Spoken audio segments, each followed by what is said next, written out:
Hi guys, ngayon lang ako nagka-time mag-vlog. So mini vlog lang sa Brussels. First time ko nagpunta sa The Atomium, guys. Siguro kasi ang dami kong hindi pa napupuntahan sa Brussels, kaya yun yung mga inuuna namin, yung mga malapit lang. Ito kasi medyo mag-drive ka going there from the place ng sis-in-law ko, no? Pero super saya niya. At ang ganda niya, guys. As pwede kang umakyat sa taas, ganun.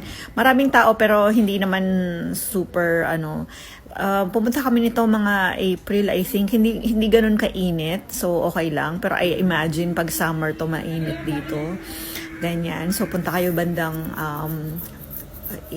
April to no nagpunta kami, if I remember correctly, April. So yun, June na, ngayon ko lang na-post, diba? So yun, and then after this, nagpunta rin kaming, yan, diba? Ang ganda ng The Atomium, no? Bongga. And then, saan pa ba kami nagpunta? After this, nagpunta kami sa isang park. I think the same day ba to? Hindi ko na maalala. Basta nagpunta kami sa isang park na mahirap i-pronounce. Ilalagay ko na lang sa captions kung ano yun.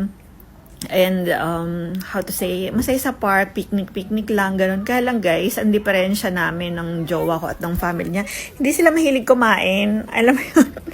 Parang nagugutom ako sa kanila. Char lang. So, yun. Ito pala yung regalo ng ang sis ni jowa sa kanya. Parang simulation ng flight, ganun. So, yun. Masaya siya guys. Try nyo sa Brussels.